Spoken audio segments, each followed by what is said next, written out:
Hello, everyone. Welcome to African Tales, your ultimate destination for timeless African stories passed down through generations. From mystical folklore and powerful legends to moral parables and heroic journeys, our animated and narrated tales bring the rich oral traditions of Africa to life. Whether you're here for bedtime stories, cultural education, or simply love captivating storytelling, African Tales is where ancient wisdom meets modern entertainment. Subscribe and explore the heart of Africa. Today we're diving into a story where poor village girl was forced to marry a poor man, but he becomes a billionaire. Before beginning, please hit the subscribe button so that you never miss out on new videos. Without further ado, let's get started. In the heart of a dusty West African village, where the red earth stained the feet and the whispers of ancestors traveled with the wind, a woman watched in silence. A sleek black private jet touched down on a stretch of freshly built tarmac just beyond the banana groves where goats once grazed. The villagers gathered, shielding their eyes from the gleaming sunlight, all looking at the same man. The same man they once laughed at, once pitied, Bako. And there she stood, Adama, the girl who had once been forced to marry him. The same girl who had cried every night after their wedding. She stared at him now, dressed in a suit that cost more than her father's entire farmland, stepping down the plain stairs with quiet power. And in that moment, only one question burned. In her mind, how did the poor boy I rejected become the richest man in the country? Before the wealth, before the plain, before the glory, there was a village, a small place called Bantaka, surrounded by hills, with one dusty road and a market that smelled of fried plantains and goat stew. Life in Bantaka was slow, predictable, rhythmic, like the drum beats that echoed on market days. In that village lived a girl named Adama. She was the kind of beauty that turned heads, deep brown skin that glowed like polished mahogany under the sun, high cheekbones, and eyes that held both fire and longing. But she was not just beautiful. She was proud, ambitious, and loud about it.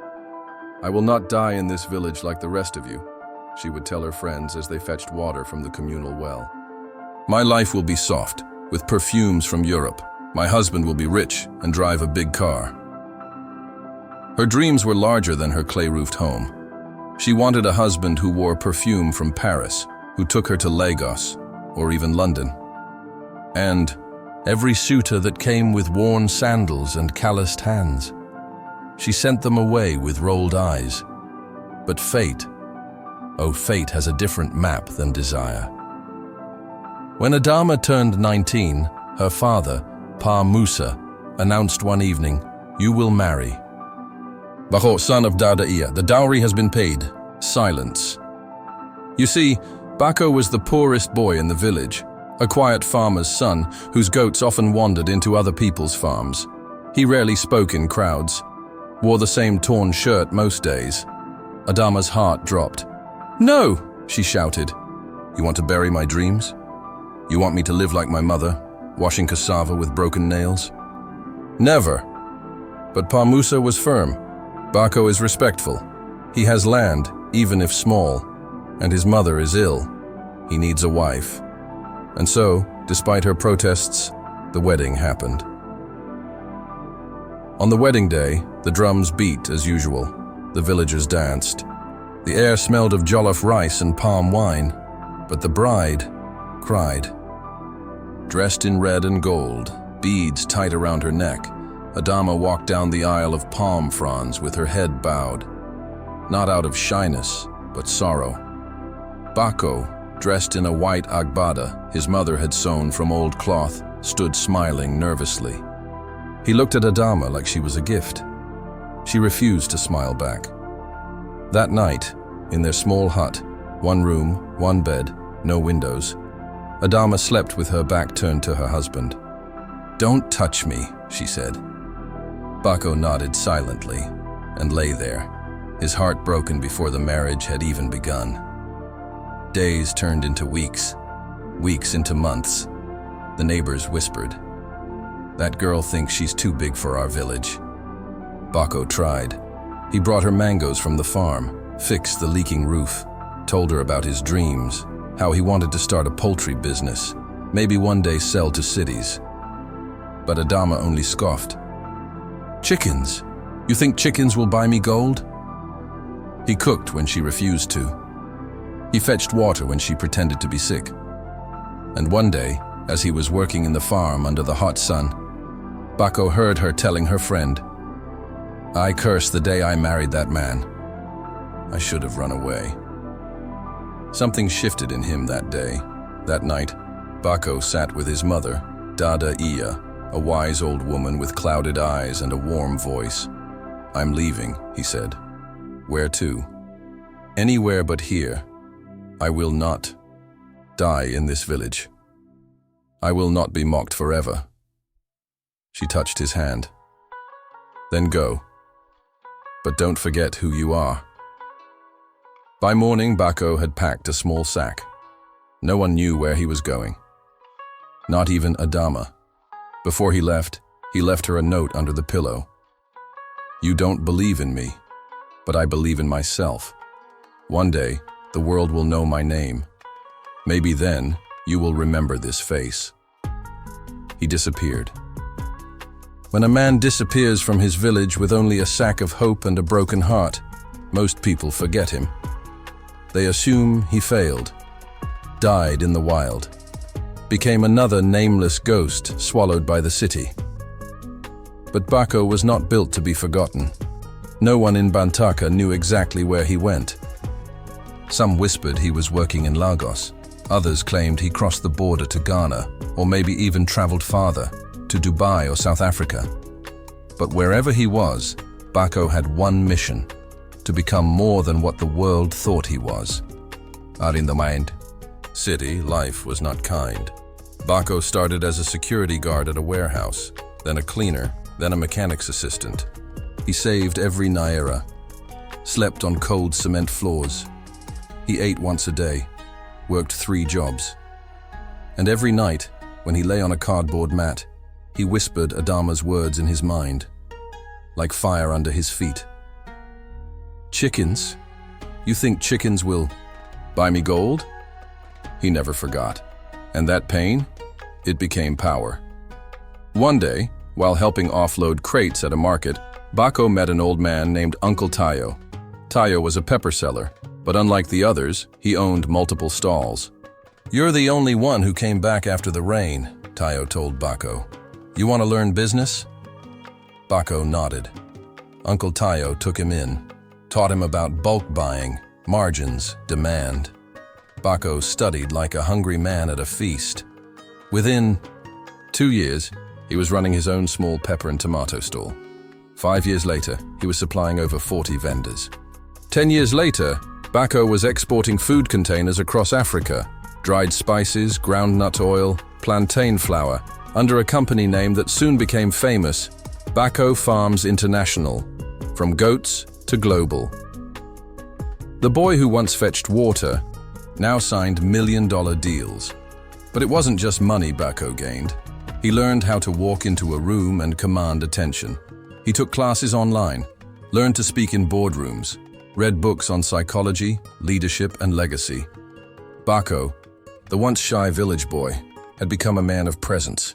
Yet no matter how far he traveled, one memory remained. Adama, standing on their wedding day, refusing to smile. Her tears, her cold words, not out of hatred, but out of pride. And for reasons he couldn't explain, he never remarried. Back in Bantaka, time marched on. Adama still lived in the same compound, though now alone. Her father passed. Her mother grew weak. The other villagers moved on. Some left, some married. And though she tried to forget Bako, she never could. Then came the whispers. "Did you hear? Someone saw Bako in Lagos. He owns a fleet of trucks. He was on TV, speaking at a business summit. He's rich now, very rich. They say he has land in 3 countries. Adama heard it all, every word. At first, she laughed it off. That can't be my Bako. But the whispers grew louder, realer. One day, a girl visiting from the city showed her a magazine. On the glossy cover, Africa's silent billionaire, Bako of Bantaka. Her hands trembled. His smile was unchanged. Her tears fell for the second time in her life. But this time, not out of shame, out of regret. Adama tried to reach out. She asked travelers to look for him, sent letters that never returned. She even visited the city once, hoping to find his company, but the guards didn't let her in. "Madam, do you have an appointment?" Appointment? She used to sleep in the same room with him. But now, Bako was not the man chasing love. He was a name on buildings. A mystery, and Adama? She was still in the village, still alone. And every night, she sat under the baobab tree where they once argued, replaying memories like old songs. He was kind to me, and I spat on that kindness. I didn't know he would become great. The earth remembers those who walked it in hunger and hope. And one day, the earth of Bantaka village trembled, not from rain or wind, but from the sound of an engine that had never been heard before. A black private jet soared through the clouds and landed on a fresh runway near the village. It was said to be Bako's gift to the region, a promise kept to his people. No, more walking 3 hours to reach civilization, he had told his board. But for Bantaka, it was more than a runway. It was the prophecy fulfilled. The same boy who once chased goats now arrived with pilots, assistants, and briefcases worth more than a year's village harvest. He wore a fine navy suit, silk tie, gold cufflinks, and a wristwatch that shimmered like moonlight. The villagers ran to see him.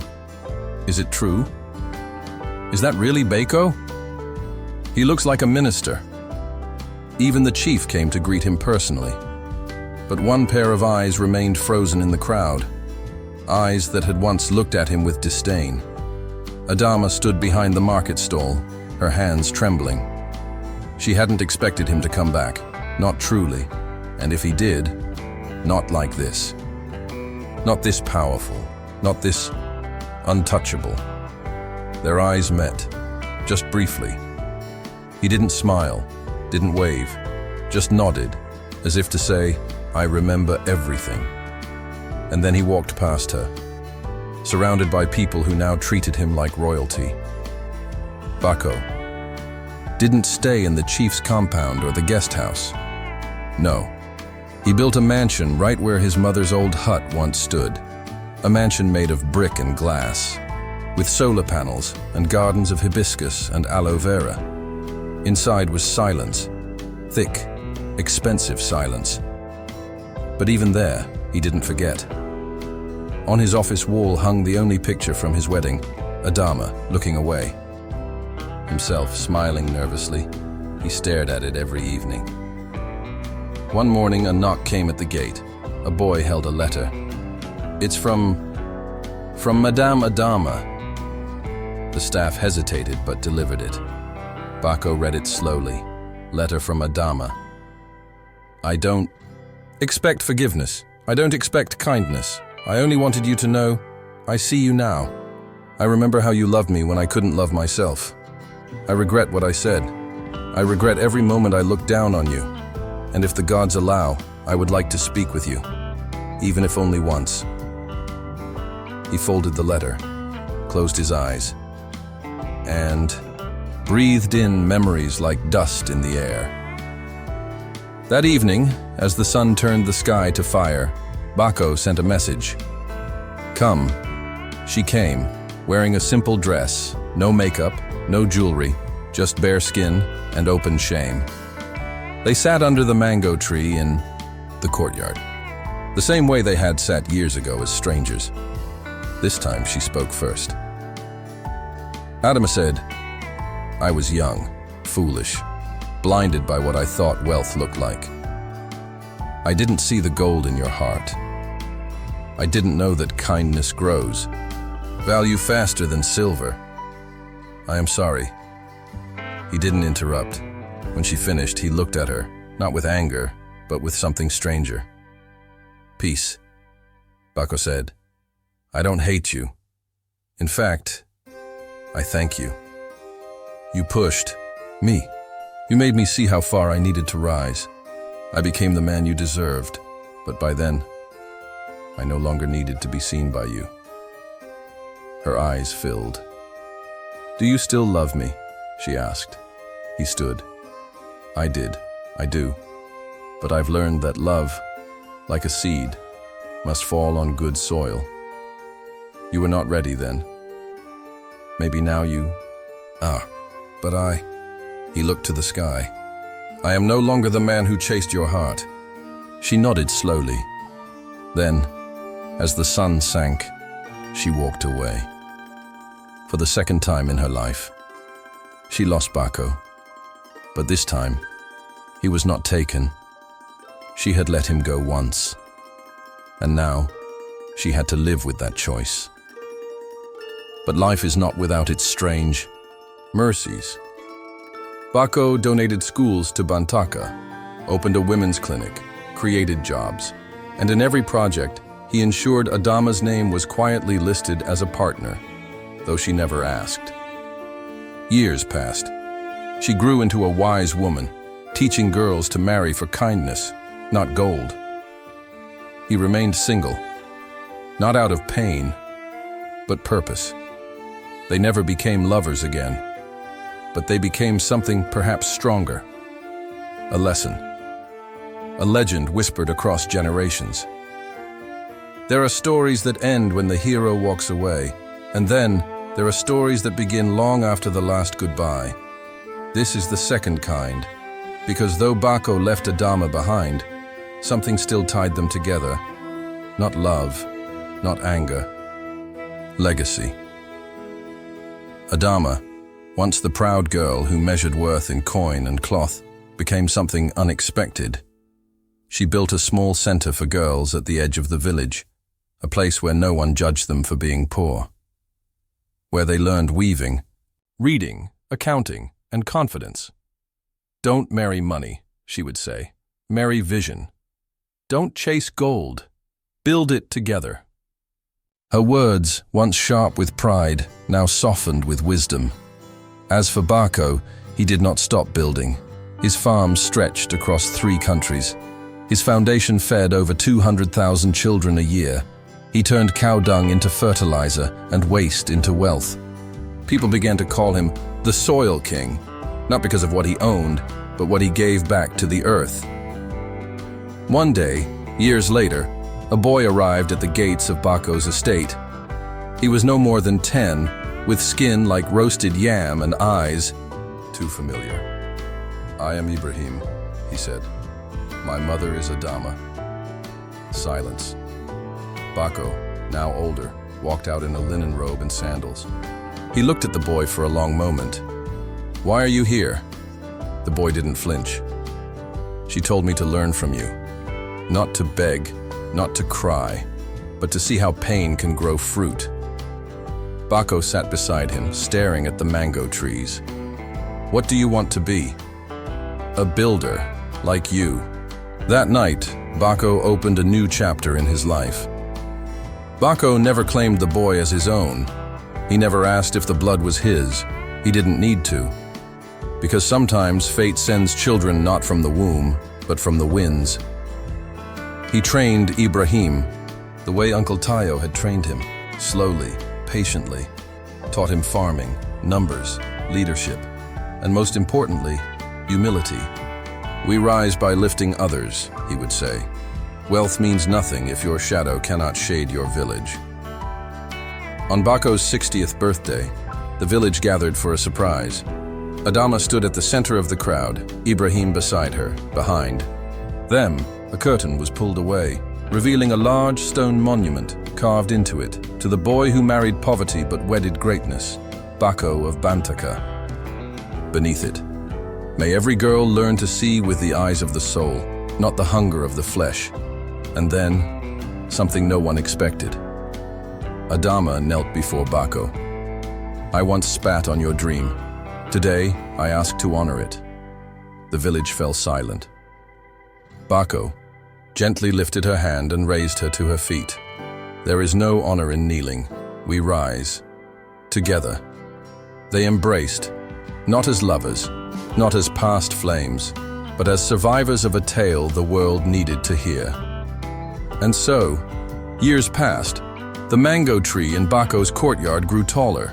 Ibrahim became a leader, a reformer, a man who valued sweat more than status. Adama, now old and beloved, taught girls to write poetry, raise livestock, and dream beyond dowries. And Bako, he passed on quietly one day, not surrounded by riches, but by letters from children across Africa thanking him for feeding their bellies and inspiring their minds. And when he was laid to rest, Adama placed a single note in his coffin. It read, "I loved you when it was too late, but your love saved more than just me. It saved a generation." So remember, dear listener, sometimes the poorest man carries the richest vision, and sometimes love comes late, but legacy never dies. This was the story of Bako and Adama, not a fairy tale, but a folk tale, rooted in truth, wrapped in dust, and carried on the lips of those who still believe in the power of the human spirit. In Africa, a man does not die when he is buried. He dies when his name is forgotten. But Bako's name would echo for generations, not just in Bantaka, but in places he had never touched with his feet, only his spirit. The village mourned with tears and silence. Even the birds seemed to sing a little softer that day. His funeral was held beneath the mango tree he had planted as a boy, the one that had once shaded his mother's broken home. Now, it shaded over 3,000 people who came to say goodbye. A choir sang in 3 dialects. Old men wept openly. Businessmen flew in from Lagos, Dakar, and Nairobi. And Adama, her back bent with age but her eyes still glowing, stood in front of them, all. "He came from dust and gave us diamonds. He was mocked and became a movement. If you want to honor him, don't build statues, build dreams." Then she turned, kissed the ground and whispered, "You were never poor. You were..." Just early, newspapers across the world carried the headline, "African billionaire Bako Diaz at 67 leaves behind a legacy of land, learning, and love." Documentaries were made. Universities renamed agricultural departments after him. And yet, what mattered most was not what cities remembered, but what the village children whispered when they played. They called each other Bako when pretending to build. "I'm Bako, I plant the seeds. No, I'm Bako, I start the school." The legend had been sealed, not by wealth, but by reverence. At age 25, Ibrahim stood at a crossroads. Investors wanted him to leave Africa, to chase Silicon Valley, to follow the West. But one night, as he stared at his mentor's grave, he heard Bako's voice, not in the wind, not in the earth, but in his blood. Bako's voice said, "We don't run from our soil, we build it." So Ibrahim stayed. He expanded the local factory, hired 1,200 more workers, turned cassava into energy, and started a program called Seeds of Bako, a leadership boot camp for underprivileged youth. He became the torchbearer of a fire lit decades ago. One day, as Ibrahim visited his mother's hut, he found her sitting by the fire, humming. She was braiding the hair of a girl in her early 20s, wide-eyed, curious, and barefoot. "Who is she?" he asked. "Her name is Nia," Adama said. "Her parents wanted her to marry an old rich man. She ran away." Ibrahim looked at Nia, and something, a strange flutter, began. He didn't speak, just smiled. History, it seemed, was folding back into itself. But this time, the girl would choose vision over vanity. One afternoon, a foreign woman arrived at the village. She was a filmmaker.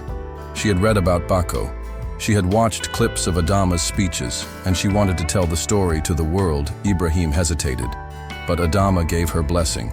"Tell it true," she said. "Tell it raw. Don't add wings or crowns. Tell them he fell. Tell them I failed, but tell them we rose." And so the tale of Bako, the poor boy forced to marry a reluctant bride, the man who turned dirt into destiny, traveled beyond borders, into classrooms, into textbooks, into hearts. What do we learn from this tale? That poverty is not always permanent, that love forced is pain. But pain endured can become power. That sometimes the man with nothing teaches the world everything, and that forgiveness, when watered with truth, can bloom into something holy. This was the story of Bako and Adama, a folktale born in whispers, carried by wind, etched in soil. May it remind you that no matter where you come from, you are not your beginnings. You are what you dare to become. Thanks for watching. Under the golden African sun, our tale comes to a close. If you enjoyed this story, don't forget to like, share, and subscribe for more stories that celebrate the rich tapestry of African heritage. The drumbeat of another adventure awaits. Until next time, stay happy. Goodbye.